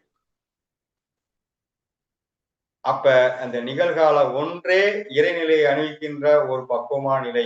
அந்த இறைவன் அணிவிக்க வேண்டும் என்றால் இறைவனை காண முடியாது, இறைவன் உணர முடியாது. இறைவனை அணிவிக்க வேண்டும் என்றால் அந்த கணம், அந்த சனம் நீ வாழ்வது ஒன்றே இந்த இறைவனை உணரக்கூடிய சந்தர்ப்பம், வாய்ப்பும், உணர்வும் ஏற்படும். அதை விட்டு நினைப்போடு இருந்தால் அந்த பொழப்பிலே கொதிப்புதான் இருக்கும் தவிர அந்த இறைநிலையை, இறை உணர்வு, இறை தன்மையானது உங்களை அனுபவிக்க விடாது. அப்ப அந்த ஆனந்த யோகத்துல நீங்க இருக்க வேண்டும் என்றால் நினைப்பில்லாமல் வாழ வேண்டும். அப்ப எது நடந்ததோ நன்றாக நடந்தது, நினைக்க வேண்டாம். இது நடக்குமோ நன்றாக நடக்கும், நினைக்க வேண்டிய அவசியம் இல்லை. எது நடக்கின்றதோ அதில் மட்டும் நினைவு, உன்னுடைய மனம் அங்கே ஒன்றுபட்டு முழுமையாக அணிவிக்கின்ற நிலையிலே ஏற்றுக்கொண்டு அணிவிக்க தொடங்கிவிட்டால் அந்த பொழப்பு ஆனது வருங்கால தானாக சரியாகத்தான் போயிட்டு இருக்கும். இயற்கை சரியா நடந்துட்டு இருக்கு. சரியா நடப்பதற்கும் நீங்க சரியாக அந்த நன்றாக அதை அணிவிக்க மட்டும் கற்றுக்கொள்ளுங்கள். அந்த பொழப்பு தான் நமக்கு தேவை தவிர நினைப்பு அவசியமே இல்லை. நினைப்பதனால் எந்த மாற்றமும் இதுவரைக்கும் உங்களுக்கு நடந்ததில்லை, அதனால் மாறியது இல்லை, நினைத்து நடந்ததில்லை, நடந்தாலும் உங்களுக்கு சரியாக அமைந்ததில்லை. அப்ப நினைப்பு எதற்கு தேவை என்ற முடிவுக்கு வரும்போதுதான் இங்கே உங்களுக்கு நிதானமும் சமாதானம் ஏற்பட்டு தியானத்துக்கு போய் அது மௌனமாகும். இல்லை என்றால் சகுனம் பார்த்துட்டே இருப்பீங்க. சகுனம் பார்த்துதான் வாழ்க்கை ஓட்டுறீங்க. இது வரைக்கும் அந்த சகுனத்துக்கும் சம்பந்தம் இருக்கா? நினப்புக்கு சம்பந்தம் இருக்கா? அனுபவத்துக்கு சம்பந்தம் இருக்கா? இப்ப சம்பந்தம் இல்லாத விஷயத்தை சம்பந்தப்படுத்திக்கிட்டு உங்க பொழப்பை நீங்கள் கெடுத்துக் கொள்ள வேண்டாம், கொடுத்துக் கொள்ள வேண்டாம். உங்க பொதியானது இருக்க வேண்டாம். அது ஒரு அனுபவத்துக்குரிய ஒரு உணர்வுக்கும் அந்த நிலைக்கு மட்டுமே உங்களுடைய பொதுநிலைகள் இருந்தால் வாழ்க்கை அனுபவங்கள் அற்புதமாக ஆனந்தமாக தான் போயிட்டு இருக்கு. இதுவரை போனதும் சரிதான், போறது சரிதான், நடந்து கொண்டிருப்பதும் சரிதான். ஆகையால் நான் இங்கே துக்கப்படுவதற்கோ துயரப்படுவதற்கோ ஏற்றம் இறக்குவதற்கோ நல்லது கெட்டதுக்கோ லாப நஷ்டத்துக்கோ நோய் ஆரோக்கியம் சொல்வதற்கோ எந்த நிலைக்கும் எனக்கு சம்மந்தம் இல்லைங்கிற போது நீங்க சமநிலை உணர தொடங்கி விடுவீர்கள். அப்போதான் உங்களை எதையும் ஜீர்ணித்துக் கொள்ள முடிகிறது. எதையும் ஜீர்ணித்துக் கொள்கின்ற நிலையிலிருந்து நீங்க அனுபவிக்கின்ற ஒவ்வொரு அனுபவங்களும் அங்கே ஒரு ஆனந்தத்தை மட்டும்தான் உணர்த்த முடியும் தவிர குற்றம் குறைக்க வாய்ப்பே இல்லை. அதுதான் உங்களுக்கு எல்லா வகைகளையும் ஒரு அறிவாகவும் புத்தியாகவும் செயல்பட்டு சமயோக புத்தி தானாக வரும். அதுதான் அறிவாகவும் இருக்கும். இல்லை என்றால் விஷய அறிவிலேயே நீங்க சிக்கியிருப்பீர்கள். நீங்க புலன் அறிவு விஷய அறிவிலேயே சிக்கிக்கொண்டு நினைப்பை வளர்த்துக் கொண்டு வாழ்க்கை சீர் அழி சீர் அழிவு சீர்படுத்துங்கள். சீரழிய வேண்டாம், சீர்படுத்துங்கள். அப்பொழுது நினைப்பில்லாமல் வாழ்க்கையை வாழ்வதற்கு கற்றுக்கொள்ளுங்கள். அதுக்கான அறிவை பெற்றுக் கொள்ளுங்கள், அதுக்காக ஞானத்தை பெற்றுக் கொள்ளுங்கள், அதுக்காக பக்தியை வளர்த்துக் கொள்ளுங்கள், அதுக்காக யோகத்தை செய்யுங்கள், அதுக்கான கர்மங்களை தொடருங்கள். ஆகையால் வாழ்வு இந்த நினைப்பில்லாமல் அந்த பொழப்பு ஒரு பொக்கிஷமா, ஒரு பொழப்புங்கிறது ஒரு பொக்கிஷம். அந்த பொக்கிஷத்தை அனுபவியுங்கள். பொக்கிஷத்தை விட்டு விட்டு எதையோ கற்பனைக்குட்பட்ட விஷயத்தெல்லாம் அதையா நினைக்க கூடாது. உதாரணத்துக்கு நம்ம ஆன்மீகத்துல சொல்லுவாங்க, ஒரு கயிறு இருக்கு. கயிறு ஒரு நினைப்போடு பார்த்து விட்டால் ஒரு அரைகுறை இருட்டுல அது ஒரு நினப்பு பாம்பு போல் உங்களுக்கு தோற்றம் என்ற நினைப்பு வந்து விட்டால் உடனே அந்த பயம் உண்டாகிறது. அப்ப உள் நினப்புல அந்த பாம்பு பற்றிய நினப்பு கயிறை பார்த்தவுடன், அந்த கயிறு அரைகுறைய பார்த்தவுடன், ஒரு அறியாமை பார்த்தவுடன், ஒரு ஆணவத்தை பார்த்தவுடன் உடனே இங்கே அந்த நினப்பு பாம்பாக தெரிய தொடங்கி. ஆனா பார்த்தது என்னது? கயிறு. நினப்பு என்ன ஓடிச்சு? பாம்பு. இப்போ பா கயிறு பாம்பாகவே அனுபவிக்கிறீங்க. பயம் பதட்டம் உருவாகி ஓட பாக்குறீங்க. ரொம்பவே ஒரு வேதனைக்கு உட்பட்டது. கொஞ்சம் நிதானம் உத்து பாக்குறீங்க. என்ன எந்த அசைவும் இல்லை, எந்த அசைவும் இல்லை. பாம்பு அசையும், அசைவு இல்லை. அப்ப இது அசைவு இல்லை. என்னது? உத்து பாக்குறீங்க. ஓ கயிறா, கயிறா அப்படின்னு உங்க நினப்பு கொதிப்புல என்ன ஆயிருது? அந்த பாம்பின் நினப்பு இல்லாமல் கொதி நினப்பு இல்லை, பாம்பின் நினப்பு இல்லை, கொதி அடங்கி விட்டது. நிதான ரசிக்க தொடங்கி. இப்போ கயிறு கயிறா பார்க்கின்றது. இப்ப நினைப்பு இல்லாமல் பார்க்கின்ற கயிறாகி. இப்ப ஒண்ணுமே. ஆனா கயிறை பார்த்த பிறகு இன்னொரு நினைப்பு வரும். நான் எனக்கு இந்த கயிறுன்னு ஆயிப்போச்சு. அப்ப இந்த கயிறுல நான் பயந்தேன் இல்ல. அது என்ன பாம்பு? என்ன பாம்பு வந்து எனக்கு பாம்பா தெரியுது? கட்டு விரியனா? அல்லது சாரப்பாம்பா? தண்ணி பாம்பா? இது நினைப்பு ஓட்டம். நீங்க ஏற்க பதிவு வச்சு ஒண்ணு ஓடிரும். அப்ப நிகழ்வு முடிஞ்ச பிறகு அதை வச்சு ஒண்ணு ஓட்டம். இப்படிதான் வாழ்க்கையே நாம் பார்க்கின்ற பாவையெல்லாம் அறகுறையா பார்த்து நினைப்புல வாழ்கின்றோம். அது வந்து உங்க மனசுதான் உங்களுக்கு எடுத்துட்டு இருக்கு. சூழல் எதுவுமே உங்களை ஒண்ணும் பண்ணாது, ஒண்ணும் பண்றதுக்கு இல்ல. அது இல்லங்க. நினைப்பு தான் பிரச்சனை. இந்த நினைப்பை விட்டு அந்த நிகழ்காலத்தில் மட்டும் ஈர்க்க பழகுங்க. அது தானா உங்களுக்கு அந்த சந்தோஷம், ஆனந்தங்கிற நிகழ்வு உங்க பொழப்பு அற்புதமான பொக்கிஷமாக நீங்க வாழ முடியும். நல்லா கடந்து தான் போகும். எல்லாம் சரியா தான் போயிடும். அப்ப நினைப்பை விட விட விட விட விட விட உங்களுடைய அனுபவங்கள் எல்லாம் இறைநிலையை நோக்கி போக போக போக நீங்க எங்கேருந்து வந்தீங்க, எங்க வாழ்றீங்க, எங்க போகணுங்கிறது அந்த நிகழ்வுகள் எல்லாம் உங்களுக்கு அதுவா கொண்டு போகும். பெரிய பண்ணி கஷ்டப்பட வேண்டியதில்லை. எதுவுமே கெடுத்துக்க வேண்டாம். உடம்ப கெடுத்துக்க வேண்டாம், மனசு கஷ்டப்படுத்த வேண்டாம். இதெல்லாம் ஒண்ணு ஜஸ்ட் சும்மா இருக்க மட்டும், நினைப்பில்லாம இருக்க மட்டும் நீங்க கத்துக்கூடிய ஒரு வாழ்க்கை இருந்தால் நீங்க எந்த வேலை செய்யுங்க, எந்த வாழ்க்கை முறை வாழ்ந்துக்குங்க, எந்த திட்டம் போடுங்க. ஆனா நினைப்பு இல்லாமல் உங்களுக்கு இருக்க முடியுமா? அதுக்கு சில பயிற்சிகள் இருக்கும். அந்த பயிற்சியில யோகா ஒண்ணு என்ன சொல்றாங்க? இந்த யோக வாசித்தல் என்ன சொல்றாங்கன்னா, ஃபர்ஸ்ட் ஒண்ணு நினைப்ப கட்டுப்படுத்த என்ன பண்ணேன்னு கேட்டா, ஒண்ணு மூச்சை கவனிக்கிறது. மூச்சு பயிற்சியாக மூச்சை கவனிக்கிறது ஒரு வழிமுறை. இல்லத்த இறைநாமத்தை சொல்வது 2ஆம் முறை. ஒண்ணு மூச்சை கட்டுப்படுத்த மூச்சை கவனிக்க எண்ணங்கள் ஓட்டம் தானா கம்மியாகும். ஆனா நாமத்தை உச்சரிக்க அந்த நாமத்தை சொல்ல எண்ணங்கள் ஓட்டம் கம்மியாகும். இல்லை என்றால் நிகழ்காலத்தை நான் இருக்க வேண்டும். என்ன வேலை செய்யறோமோ அதை முழுமையா கவனம் செலுத்தும். என்ன வேலை செய்யறீங்களோ அதை முழுமையா கவனம் செலுத்தும். நீங்க சும்மா இருந்தா கவனிங்க. வேலை பார்த்து வேலையை கவனிங்க. என்ன செய்கிறீர்களோ அதில் உங்களுடைய நினைவுகளை நீங்க பதியுங்கள். இந்த 3 வழிதான் எனக்கு தெரிய வழி.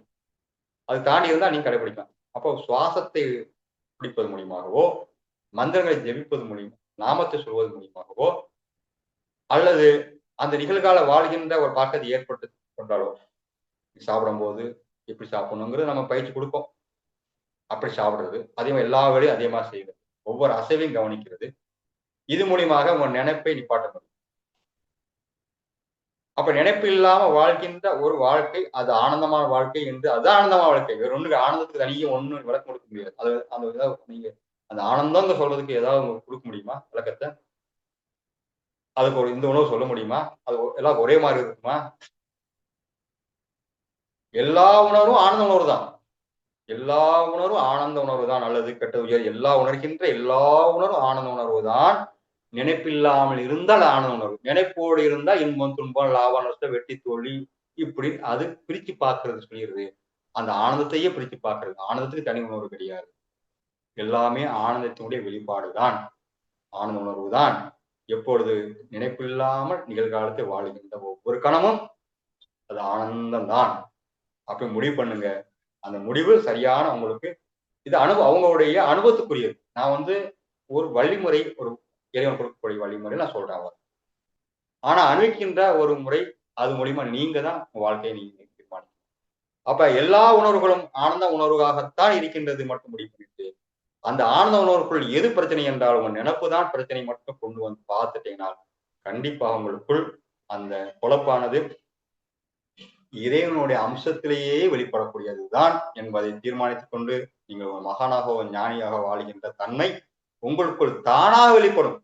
நீங்க ஒண்ணு வெளிப்படுத்த வேண்டாம். அது தானாக வெளிப்படும். இந்த நினைப்பை மட்டும் விட்டு விட வேண்டும் என்று இந்த இன்றைய உரையாக நான் நிறைவு செய்கின்றேன். இதுல ஏதாவது சந்தேகம் இருந்தா நீங்க கேட்கலாம்.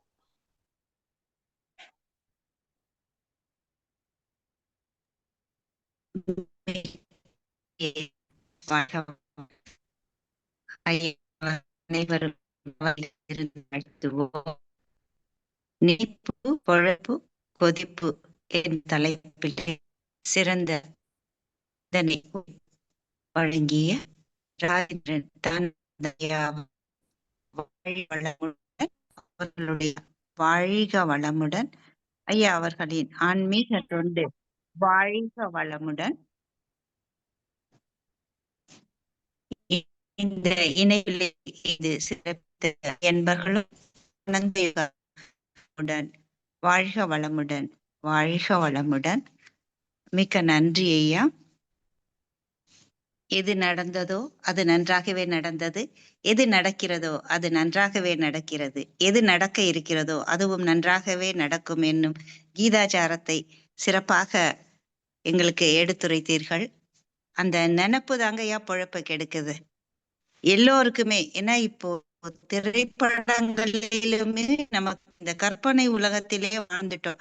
சிறப்பா அந்த கற்பனை உலகத்தை கொண்டு வந்து நீங்க இங்க நினைப்புன்றதோட இணைத்து எல்லாமே நமக்கு சரியாதான் நடக்குது. இகழ்ச்சியோ புகழ்ச்சியோ நாம் காயம் நடைமுறையில் சிறப்பாக நடக்கிறது, எந்த மாற்றமும் இல்லை. நாம் அதை உணவு நடத்தும் நன்றாக நடந்து கொண்டிருக்கிறது. யோசிச்சோம்னா நமக்கு இதுவரைக்கும் நடந்தது எல்லாமே தானே நடந்தது, நாம ஏதாவது முயற்சி எடுத்தோமா, அந்த நினைப்பு தானே நமக்கு கிடைத்தது என்பதை மிக சிறப்பாக எடுத்துரைத்தீர்கள். அதே மாதிரி ஐயா இன்டர்வியூ சொன்னாங்க, எவ்வளோ படிச்சுட்டு போனாலுமே அந்த ஆன் த ஸ்பாட்ல நமக்கு அந்த எதிர்கொள்ளும் விஷயம் அப்போ நமக்கு அந்த சரியான ஒரு திடீர்னு சமயோசித்த புத்தி அதை பற்றியும் சிறப்பா சொன்னாங்க. எந்த நினைப்பும் இல்லாமல் இயல்பாய் போகும்போது எந்த கொதிப்பும் இல்லாமல் அது தானாக வெளிப்படுவது நமக்கு நல்லதே நடக்கும்.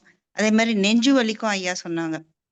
எதையோ யோசிக்கிறோம் நிறைய. இன்னைக்கு நமக்கு டெக்னாலஜி வளர வளர கொதிப்பு தான் அதிகமா போயிட்டு இருக்கு. எல்லோரும் கொதிநிலையிலேயே தான் இருக்கிறோம். இயற்கையான கொதிநிலை கொடுத்த அந்த கொதிப்பு ஈடால்தான் உயிருடன் வாழ முடியும். ஆனா அதோட அடிஷ்னலா நாம நிறைய சேர்த்துக்கிறோம்.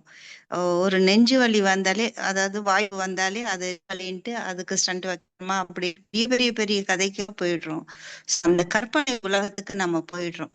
இதெல்லாம் இல்லாம சும்மா இரு, சும்மா இரு, சும்மா இரு. அந்த அருணகிரிநாதருக்கு அவர் சும்மா இருன்னு சொன்னதுனால எவ்வளவு ஒரு ஆரோக்கியம் கிடைச்சதுன்றதையும் ஐயா அவங்க சொல்லியிருக்காங்க. நாம இப்போ குடும்பத்திலயும் வெளியில போறது வர்றது எல்லாரையுமே பாக்குறோம். எல்லாருடைய இதையுமே பார்த்துட்டு இருக்கோம். அப்போ நமக்கு நிறைய நினைப்பு ஓடுது. அவர்களை பற்றி ஒருவரை பார்க்கும் போதே அவர்களுடைய நினைப்பு நமக்கு அப்படியே ஒரு திரைப்படம் போல ஓடுதுன்னு ஐயா சொல்றாங்க. சோ அது எல்லாமே இல்லாம இயல்பாய் இந்த கணத்தில் வாழ்வோம். இந்த கணத்தில் வாழும்போது ஒவ்வொரு நிகழ்வையும் நீ நடக்கும்போது, குளிக்கும்போது, பல் துலக்கும் போது, சாப்பிடும்போது என்ற ஒவ்வொரு நிகழ்வையும் நீங்கள் அனுபவித்து அனுபவித்து அந்த கணத்தில் வாழ்ந்தால் அப்போ நமக்கு சிறப்பான ஒரு எதிர்காலம் உண்டு. நம்முடைய பொழப்பு கெடாது. அந்த நினைப்பு தான் எல்லாத்தையும் கொடுத்துட்டு இருக்கு, கெடுக்குது. நமக்கு கொதிப்பு வராமல் இருக்கணும்னா நாம் சும்மா இருக்க வேண்டும். இதுக்குதான் தியான பயிற்சி, பிராண யோகா நிறைய கொடுத்திருக்காங்க. அந்த தியானம் செய்யும் போது நம்முடைய மன அலைச்சூழல் குறைந்து மௌனமாய் இருக்கிறோம். மௌனமாய் இருக்கும்போது நமக்குள்ள ஒரு நிகழ்வு, அந்த நிகழ்கால அனுபவம் இறை அனுபவமாக நமக்கு வளரும் சொல்லியிருக்காங்க. அதே மாதிரி நிறைய நிறைய சங்கடங்கள், சிரிப்பு, இந்த சிரிப்பு வரும்போது நிறைய குடும்பத்திலையும் சரி, வெளியிலையும் சரி, நிகழ்வோடும் நினைப்பை இணைத்து இணைத்து நம்ம காலத்தை ஓட்டிட்டு இருக்கோம். சோ இருக்கிற காலத்தில் இருக்கும் இயற்கையை ரசிப்போம், ஆனந்தமாய் இருப்போம். இருக்கக்கூடிய உள்ளே இருக்கக்கூடிய ஆனந்த உணர்வை, இறை உணர்வை உணர்வோம் என்று ஐயா சொல்லியிருக்காங்க. தியானம் நமக்கு நிதானத்தையும் சமாதானத்தையும் மௌனத்தையும் கொண்டு வருகிறது. சம்பந்தம் இல்லாத விஷயம் எதுக்குமே போக வேண்டாம்னு சொல்லியிருக்காங்க. ஆனந்தம், அற்புதம் நமக்குள்ள இன்றைக்கு நடந்து கொண்டிருப்பது சரியானதாகவே நடக்கிறது என்று நம்ம எதையுமே நாம செய்ய வேண்டிய வேலை இல்லை, நமக்கு சம்மதம் இல்லை அப்படின்னு சொல்லிட்டு நாம் நிகழ்காலத்தில் நிறைவாய் இருப்போம், அன்பும் கருணையுமாய் ஆனந்தமாய் ஆரோக்கியமாய் இருப்போம் என்று சிறப்பாக எங்களுக்கு இன்றைய ஒரு சிந்தனை துளிகள் அருளியதற்கு நன்றி ஐயா. கயிறு பாம்புன்னு சொன்னீங்க. அந்த பாம்பு சொன்ன உடனே அது என்ன பாம்பு என்று மறுபடியும் அந்த நினைப்பு ஓடுதுன்னு சொல்லியிருக்கீங்க. சோ அதனால நம்முடைய பார்வையில அந்த நினைப்பை கொடுத்துட்டு பொழப்ப கெடுத்துடுறோம். சோ அதனால எதையுமே நீங்க நினைக்காமல் இயல்பாய் இந்த கணத்தில் வாழுங்கள் அப்படின்னு சொல்லியிருக்கீங்க. நன்றி ஐயா. வாழ்க வளமுடன். கேள்வி கேட்க விரும்பும் அன்பர்கள் கைகளை உயர்த்தலாம்.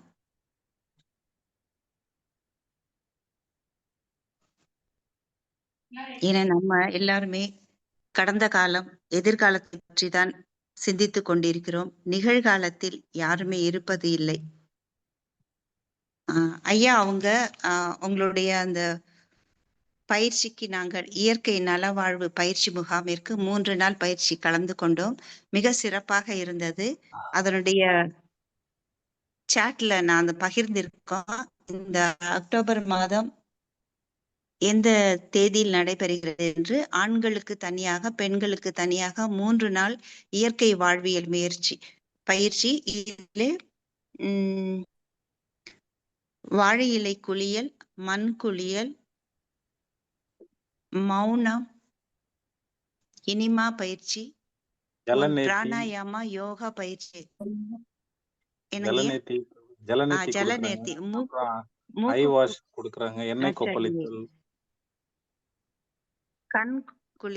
கண் குவளை, மூக்கு குவளை, வாய்க்கொப்பளித்தல், எண்ணெயில் ஆயில் புல்லிங், இது எல்லாமே சொல்லி நாம எப்படி ஆரோக்கியமா இருக்கணும், நம்ம உடம்பு எப்படி ஆரோக்கியமா வச்சுக்கணும் அப்படின்ட்டு மௌனமும் உண்ணாவிரதமும் நீர் விரதம் இதெல்லாம் கொடுக்குறாங்க.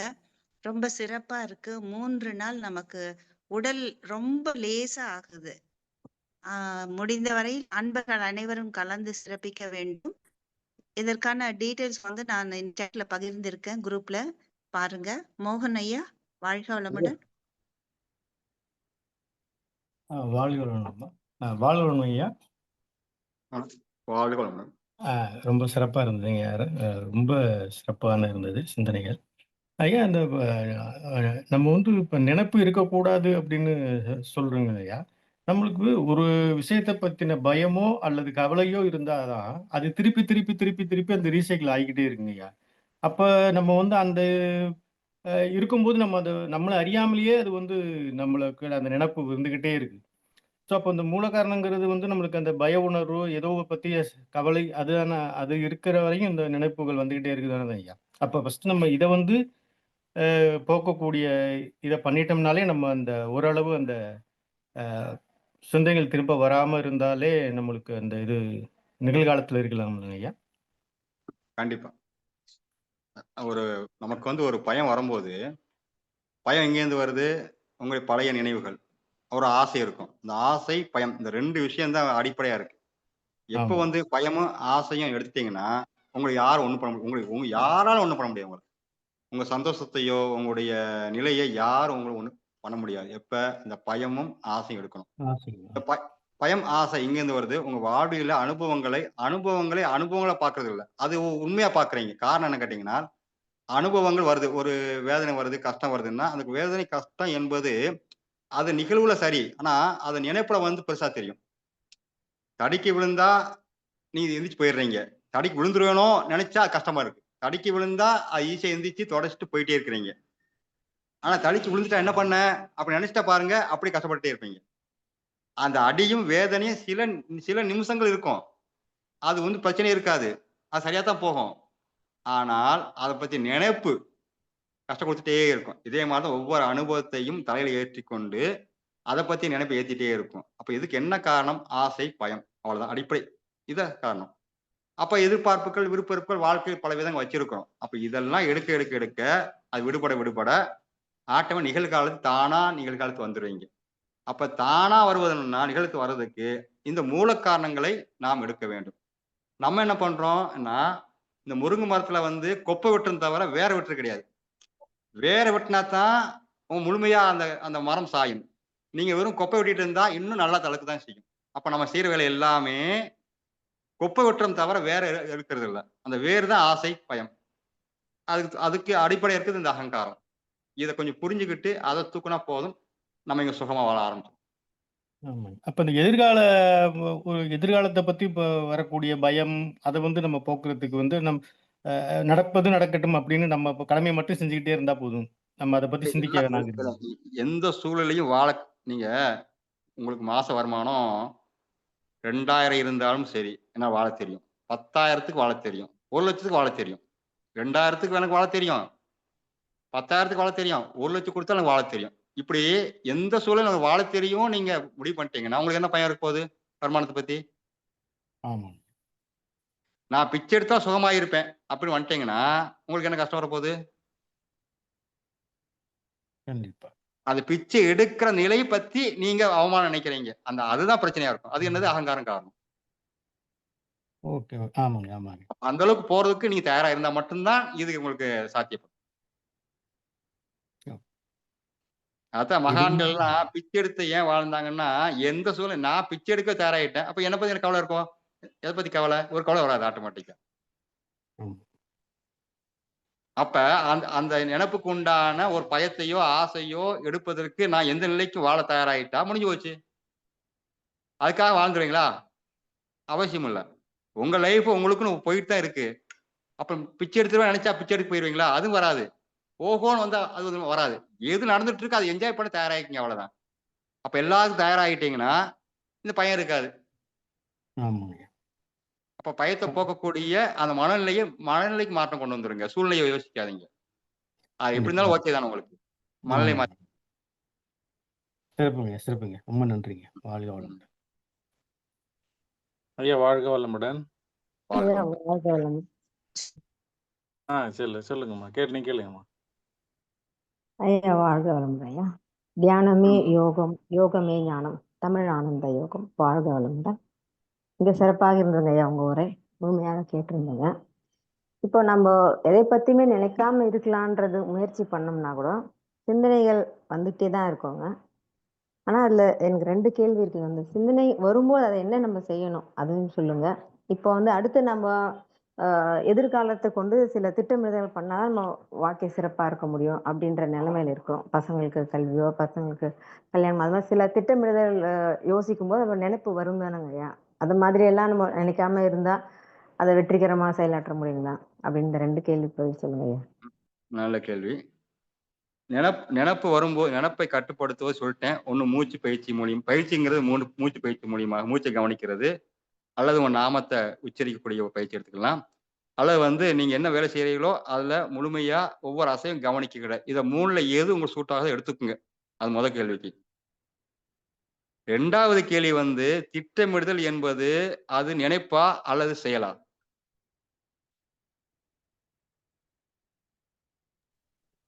அது திட்டமிடுதல் என்பது ம்.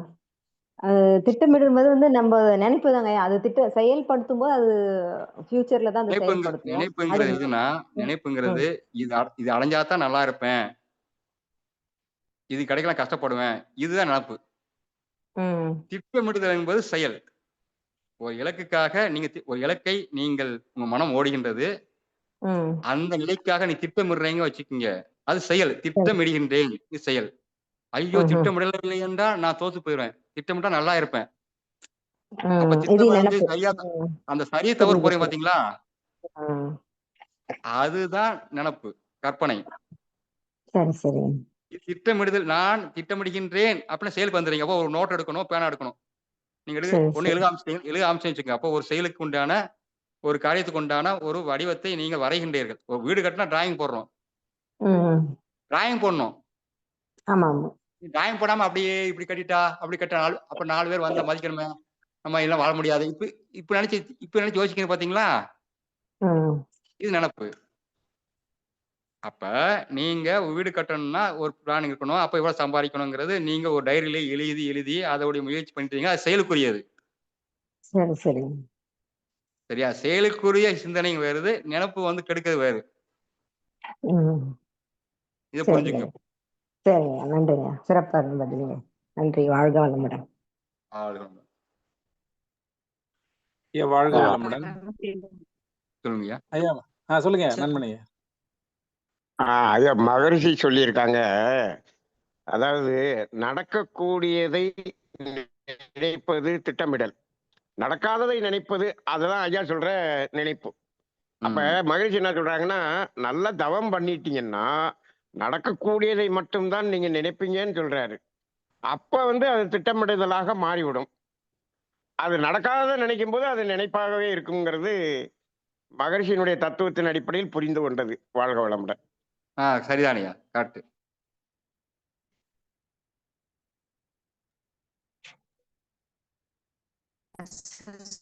ஐயா வாழ்க வளமுடன். ஐயா வாழ்க வளமுடன். அதாவது ஐயா இப்போ நம்ம நினைப்புன்னு நீங்க சொல்றது எண்ணங்கள், அதாவது தேவையற்ற எண்ணங்கள். நீங்க சொன்ன மாதிரி பேராசை குறித்த எண்ணங்கள், இல்ல எதிர்கால பயம் குறித்த எண்ணங்கள், இது மாதிரி இருக்கிற இதுதான் நீங்க நினைப்புன்னு சொல்ல வர்றீங்க இல்லைங்கய்யா? அதுதான் அதாவது அந்த நினைப்புன்றது அந்த எண்ணங்களாக தேவையற்ற எண்ணங்களாக வச்சுக்கிட்டா அது நிகழ்காலத்தை கெடுப்பதால அது கொதிப்பாக மாறி அது நமக்கு நமக்கு ஒரு உணர்ச்சி வயப்பட்ட நிலையை கொடுக்கிறது. அதுதான் நாம வாழும் வாழ்க்கையை உடலாலும் உணர்வாலும் சீர்குலைக்கிறது. இப்படிதானங்க அதை பார்க்கணும். வாழ்க வளமுடன். ஐயா, நீங்க நினைப்புங்கிறத எண்ணங்கள் அப்படின்னு மட்டும் சொல்லிட முடியாதுங்கய்யா. அதாவதுங்க, எண்ணம் என்பது தானாக எழக்கூடிய எண்ணமும் இருக்குது, நாம எண்ணக்கூடிய எண்ணமும் இருக்குது. நாம எண்ணக்கூடிய எண்ணம் தான் நினைப்பு. தானாக வரக்கூடிய எண்ணம்ங்கிறது வேறு. ஐயா சசிகுமார், இது ரெண்டையும் பிரிக்கணுங்கய்யா. சரிங்க சரிங்க, ரைட். வாழ்க வளமுடன். சரிங்க சரிங்க. அதாவது இப்போ ஒரு வீடு கட்டணும்னு நினைக்கிறீங்க வச்சுக்கோங்க. வீடு கட்டணும் நினைக்கிறீங்க, ஏன் நினைக்கிறீங்க? அப்ப வீடு கட்டுறதுக்கு ஏது வாழ்வதற்கு அப்படி நினைக்கிறது ரைட்டு. ஆனா 4 பேர் அப்பதான் மதிப்பா நம்ம அப்படி நினைக்கிறேன்னு வச்சுக்கோங்க. சமுதாயத்துல நான் நல்லபடியாக 4 மதிப்போட வாழணும்னா, ஒரு கௌரவத்தை வாழணும்னா என்ன தேவை? பெரிய வீடு தேவை. அதுக்காக நீங்க கட்டுற வீடுக்கும் அதுக்கும் சம்பந்தம் இருக்காது. நமக்கு வாழறதுக்கு வசதியா நல்ல சௌரியம் வாழணும் அப்படின்னு கட்டுறதுக்கும் 4 பேர் நமக்கு மதிச்சு இப்ப கட்டினா தான் மதிக்கிறான் நீங்க சமுதாயத்துல, இப்ப கட்டாத பெருமையா இருக்கு, இப்ப கட்டா தானே வாழ் இந்த அப்படின்னு நினைக்கிறீங்கல்ல, ரெண்டு வித்தியாசம் தெரியுதா? கண்டிப்பா இருக்குங்க. தேவையின் பால் எழும் எண்ணம், தேவையற்றதின் பால் எழும் எண்ணம், அது நினைப்பு அப்படி வச்சுக்கலாம். அப்ப அந்த சமுதாயத்துக்கு நீங்க சுகமா இருக்கிறது தான் நீ வீடு கட்டணும். அடுத்தவன் மதிக்கணுங்கிறதுக்கு வீடு கட்டுறது 2 வித்தியாசம் தெரியுதுல்ல? கண்டிப்பா, கண்டிப்பா. ஆமா, ஆமா. அப்ப அடுத்தவன் மதிப்புக்காக வீடு கட்டுனீங்கன்னா அது நடக்குமா? அவன் மதிப்பான், இல்ல பாவான், கிண்டடிச்சு போவான், அது சரியில்லைன்னு சொல்லிட்டு போயிருவான். ம், ம், ம். உடனே வந்து இவர் வீடு கட்டினதுக்கு பின்னாடி ஏதோ பேக் இந்த மாதிரி இருக்கு சொல்லிட்டு போயிருவான். அப்ப நீங்க ம், எதுக்கா கட்டுனீங்களோ அதை அணிக்க முடியாது. அது நினப்புக்குள்ளது. வீடு கட்டணுங்கிறது தேவை வருது உங்களுக்கு. ம், ம். இருக்கு. பணம் இருக்கு, இத இருக்கு. நம்ம சௌகரியமா வீடு கட்டுறோம். இந்த நினைப்பு வந்து அப்ப அந்த நிகழ்வுகள், அந்த சிச்சுவேஷன் அதுக்கு தேவை எல்லாம் நீங்க சொல்றீங்களா, எனக்கு ஒரு வீட வந்து தச்சல் அமைஞ்சு சொல்றீங்க. தச்சல் வந்து ம், சொன்னீங்க. அது நினைச்சீங்களா நீங்க? ம், ம், ம். இப்ப தானே நடக்குல்ல கண்டிப்பா. எல்லாமே. ஆமா, ஆமா. தானா நடப்பதற்கு எண்ணம், சொல், செயல் தேவைப்படும். Correct, correct. அப்ப எண்ணம், சொல் அதுக்கு வந்து உங்க தேவைக்கு. அது தேவை தாண்டி ஒண்ணு சிந்திக்க பார்த்தீங்களா? ஆமா. அதான் நெனப்பு. வச்சுக்கோங்க. அங்கதான் பிரச்சனை. அதுதான் கொதிப்பாக மாறும். அப்ப வீடு கட்டியிருப்பீங்க, சூப்பர் கட்டியிருப்பீங்க. நல்லா கட்டியிருப்பீங்க. நல்ல முறைப்படி கட்டியிருப்பீங்க. ஒருத்தன் வந்து, "என்ன கன்னிமூலைல போய் இத வச்சிருக்கிறீங்க" சொல்லிட்டு போயிருவான். என்ன பண்ணுவீங்க? ம். ஈசான மூலையில போய் நீங்க அடைச்சு வச்சிருப்பீங்க. ஈசான பாதை வரணும், இங்க தண்ணி தேங்கணும் அப்படின்னு சொல்லிட்டு போயிருவான். அப்ப இது எதனால இது வந்து எது மதிப்பு அங்க போடுறீங்க. அந்த மாரி பிரச்சனை தான் உங்களுக்கு கஷ்டப்படுத்தும் தவிர, உங்க ம். தேவைக்கு வந்து உங்களுக்கு கஷ்டப்படுத்தாது. ம். சரிப்பங்க, சிறப்புங்க. நன்றி. நன்றி ஐயா ஐயா. ஐயா முழுக்க சொல்லுங்க.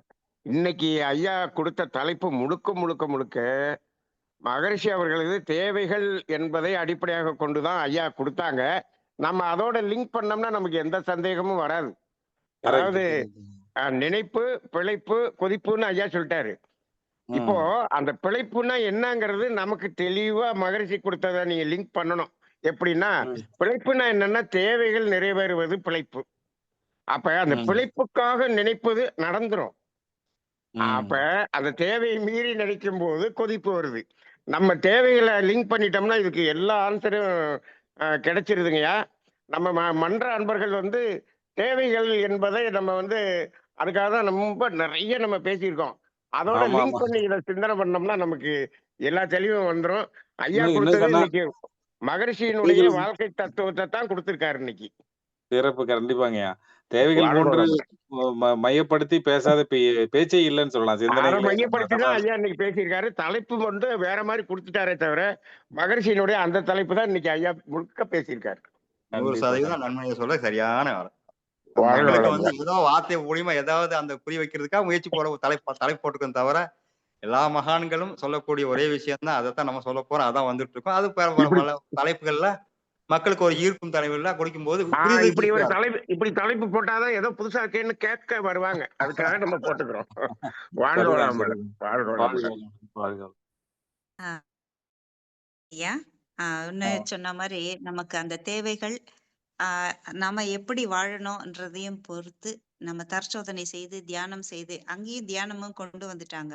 சோ மகரிஷியின் வழிகாட்டுதலில் இந்த நினைப்பு, பொழப்பு, கொதிப்பு எல்லாருமே கொதிப்பில் தான் இருக்கிறோம்னு ஒரு பேராசிரியர் நமக்கு சொன்னது. சோ இந்த கொதிப்பில் இருக்கக்கூடியவர்களோடயே நாம் இந்த காலத்தை தள்ளிட்டே இருக்கோம்.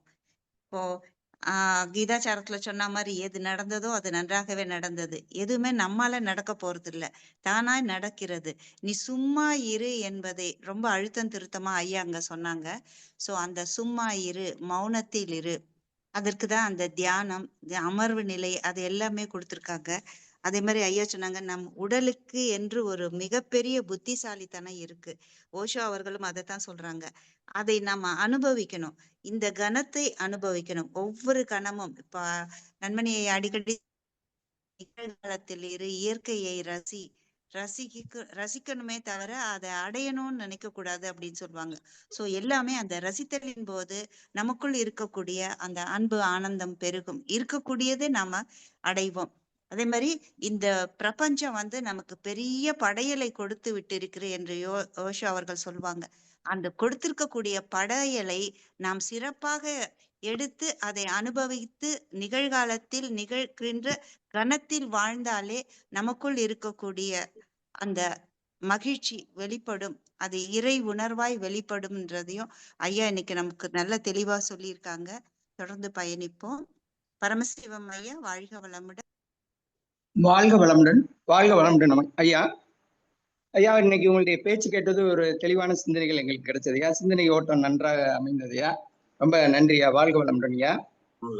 ஐயா கேக்குது ஐயா? கேக்குது. நல்லது. நன்றியா நன்றியா. அதாவது நான் அதிகமா ஆன்மீகத்துல அதாவது ரிட்டையர்மெண்ட் ஆகி இப்பதான் கொஞ்சம் ஈடுபாடு வந்திருக்கேன். அதனால எனக்கு அதிகமா நிறைய மகான்கள் சொன்னதெல்லாம் தெரியாது. இருந்தாலும் வேதாத்திரியத்துல ஓரளவுக்கு படிச்சு பார்த்ததுல இறைநிலையும் களங்க பதிவுகள், அதாவது நம்மளுடைய வினை பதிவுகள் அடங்கியதுதான் நம்ம மனிதனாக இருக்கிறோம் அப்படிங்கிறது ஒரு கான்செப்டியா. அந்த பதிவுகள் எழுச்சி பெற்றுக்கிட்டே இருக்கு. ஏன்னா அது இறைநிலை நம்ம கருமையத்தை தூண்டுறதா, அதாவது வேதாத்திரியத்துல அந்த மாதிரி வருது. கருமையத்தினுடைய அந்த அதிர்வுகள்னால நம்ம அது எழுச்சி பெற்று மூளையில பட்டு அந்த எண்ணங்களாக மலருது. இது பழைய பதிவுகள் வந்துகிட்டே இருக்கு. இந்த பதிவுகள் சிலது நம்ம உணர்ச்சி வயப்பட்டு, அதாவது அறியாமையாலோ அலட்சியத்தாலோ அல்லது உணர்ச்சி வயத்தாலோ நம்ம தவறு செஞ்சுட்டு அதை பெருக்கிக்கிட்டே போறோம். குமுலேட்டிவா அது நம்ம சஞ்சீத கர்மா, அதாவது தாய் தகப்பன்ட்டு இருந்து வந்த பல வினைகள் நம்ம புதுசா அதிகமா சேர்க்கிற மாதிரி தான் இன்னைக்கு காலகட்டங்கள்ல இருக்கு, இன்னைக்கு வாழக்கூடிய சூழ்நிலையில அப்படிங்கிறத உணர்றோம். இப்ப அத அவர் என்ன செய்யறாருன்னா, அந்த ஃப்ரீக்குவன்சி மன அலை சுழல் அதனுடைய வேகத்துலதான் நம்ம இந்த மாதிரி நம்ம மயக்கத்துல, அதாவது உணர்ச்சி வயப்பட்டு நம்ம தவறு செய்யற மாதிரி ஒரு சூழ்நிலை வருதுன்னு விழிப்பு நிலையோடு அகத்தாய்வு, அகத்தவம் செய்யும்போது மைண்ட் அப்படியே நீங்க சொன்ன மாதிரியே அந்த பிராணாயாமம், அந்த விபாஷனாவுக்கு நான் கூட ஒரு 10 நாள் போயிட்டு வந்தேன். அது எனக்கு கூட அவ்வளவு இம்பாக்ட் வரல. இருந்தாலும் அவங்க சொன்னதுல ரொம்ப முக்கியமான கருத்துக்கெல்லாம் புரிஞ்சுக்கிட்டேன். அதாவது எதையுமே நம்ம ஒரு அவர்ஷன் அல்லது ஒரு லைக்கிங், அந்த மாதிரி நம்ம கிரேவிங் அப்படின்னு சொல்றாங்க, அந்த இதுல பாக்குறது விட்டு சமநிலையில இருந்தாலே சரியா வருங்கிறாங்க. நம்ம அகத்தவத்துல கிட்டத்தட்ட அப்படித்தான் கொண்டு வர்றோம். எதுலயும் ஒரு பற்று, அதாவது எந்த நினைவும் இல்லாத நிலையை கொண்டாடுறோம்.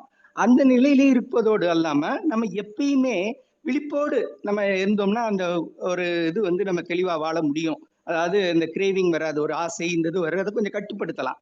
அதோட தான் என்ற உணர்வு எப்ப வருதுன்னா, அந்த பதிவுகள் சேரும் போதுதான், மனுஷன்ங்கிற ஒரு உணர்வு வரும்போதுதான், அந்த இறைநிலையோட அந்த பதிவுகள் வரும்போதுதான் நம்ம தான்ங்கிற ஒரு அகங்காரம்னு வருது. தன்னை பாதுகாக்கணும், நம்மது, அதுக்கடுத்து என்னுடையதுன்னு அந்த அகங்காரம் மமகாரம் வருது. அப்ப அதை வெற்றி கொள்றதுக்கு அவர் நீங்க அடுத்த கட்டத்துக்கு போயிட்டீங்க. இன்னைக்கு சப்ஜெக்டை விட்டுட்டு நீங்க அடுத்த கட்டத்துக்கு போயிட்டீங்க. இன்னைக்கு சப்ஜெக்டே வேறங்க. இது அடிப்படை சப்ஜெக்ட்.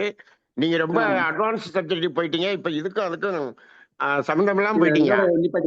அதாவது வேற ஒண்ணு, நம்ம தான் என்ற வாழ்வளம், தான் என்ற நிலையை விட்டு பிறர் நலம், இப்ப நீங்க சேவை செய்றீங்கல்ல, அது போல பிறர் நலம் நாடி நீங்க நினைக்கும் போதே அப்ப நம்ம தான் என்ற அகந்தையை வெற்றி கொண்டவர்களாக மாறிவிடுகிறோம். அந்த தொண்டு தான் முக்கியமான இதா இருக்கியா. நீங்க சிறந்த தொண்டு செய்யறவங்களுக்கு நான் மனமாற அது ஆத்ம ரீதியா உங்களுக்கு தலைவணங்கி என்னுடைய வாழ்த்தி சொல்லி விடைபெறுகின்றேன் ஐயா. வாழ்க வளமுடன். வாழ்க வளமுடன். மிக்க நன்றி ஐயா. வாழ்க வளமுடன். அதே மாதிரி ஐயா சொன்னாங்க, ஜென்மாந்திர அழுக்கு இருக்குன்னாங்க. நமக்கு நண்பனி ஐயா அடிக்கடி சொல்லிட்டு கர்ம வினை பதிவுகள் இருக்குன்னு சொல்லுவாங்க. சோ அந்த ஜென்மாந்திர அழுக்கு கழியணும். அது உள்ள இருந்தாலுமே நமக்கு தியானம் அதெல்லாம் செஞ்சிட்டு இருக்கும்போது கூட லேசா கலங்கினாலே போறோம். அந்த ஒரு சின்ன நினைப்பே போதும், அது கொஞ்சம் கலங்கிடும் சொன்னாங்க ஐயா. அந்த இடத்துல எனக்கு இன்னொரு தெளிவு வேணும். நாம தியானம் செய்யறோம், இந்த யோக பயிற்சி பிராணாயாமம் அதெல்லாம் செய்யறோம். ஆனாலுமே அந்த சின்ன ஒரு என்ன சொல்லுங்க, அந்த கலங்கள் வருமா அப்படின்ட்டு அதை எப்படி இன்னும் தெளிவுபடுத்திக்கலாங்க ஐயா, சரிப்படுத்திக்கலாம்? அம்மா இது அட்வான்ஸ் சப்ஜெக்ட்டுங்கம்மா. இந்த பேசிக் சப்ஜெக்ட்டுக்கு நம்ம எல்லாம் ஐயா வாழ்க வளமுடன். நம்ம எல்லாம் செய்யறோம்னு சொல்றோம், சரியா செய்யறோமா, செய்யற மாதிரி அளவுல செய்யறோமா, தேவையான அளவுல செய்யறோமான்றதான் எல்லாம் இதுக்கு சுருக்கமா சொல்லுங்க. ஆசிரியர் கிட்ட கேக்குறது, செய்யறோமா சரியா செய்யறோமான்றதுக்குதான் கேக்குறது. இப்ப கேட்ட கேள்விக்கு சின்ன பதில் தான்.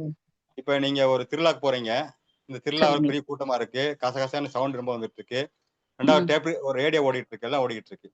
ஆனா ஒரு குறிப்பிட்ட நண்பரை பார்த்து, ஒரு நட்புக்குரிய நண்பரை பார்த்த சந்தோஷத்துல விசாரிக்கும் போது இந்த சவுண்ட் எல்லாம் உங்களுக்கு பெருசா தெரியாது. அவர் என்ன செய்யறாரு மட்டுமே அது மட்டும் கேட்கும் நமக்கு. இப்ப பின்னாடி வர எந்த சப்தம் வராது நமக்கு.